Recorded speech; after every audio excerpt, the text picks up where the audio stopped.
Good Monday morning to you, Quad Cities. Thanks for logging on to check the accurate forecast. Our first full week of fall here. Well, it's going to feel like it.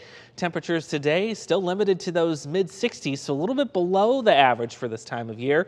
But there's going to be a whole lot more wind back into the mix, too. We could have gusts this afternoon approaching 30 miles an hour. You're also going to notice more clouds, too, for the second half of the day. We do stay dry, though.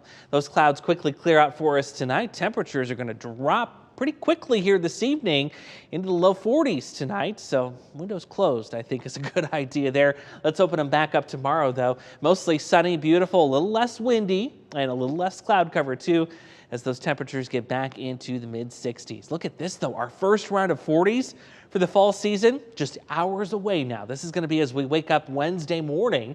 Most of us getting into the upper 30s for temperatures, and where you're seeing the teal color here, that's where we may see some of that patchy frost develop. I don't think that's going to be a killing frost. That'll be reserved for the neighbors to the north, but heads up, if you got some flowering plants, you still want to keep those blooms going for a little while longer.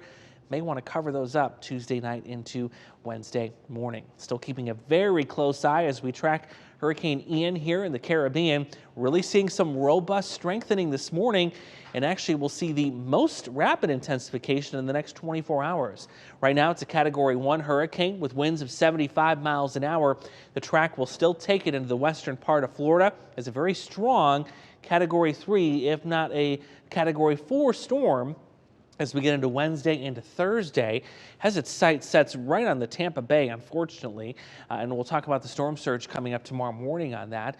Definitely something you want to keep an eye on if you got friends and family, especially on the west coast of Florida, as we go through the next 48 hours. Already hurricane watches stretching from Tampa to Sarasota, Fort Myers down through Naples, currently under tropical storm watches. Those will likely be upgraded in about the next 36 hours, with evacuation orders also likely going to be announced soon as well. Next 8 days here in the Quad Cities, anything but stormy, just downright tranquil and gorgeous for the first full week of fall. There you see temperatures sticking to the 60s. There's your frost potential Wednesday morning, Thursday morning, 37, 38 respectively, and then we'll jump back into those 70s as we get into the upcoming weekend.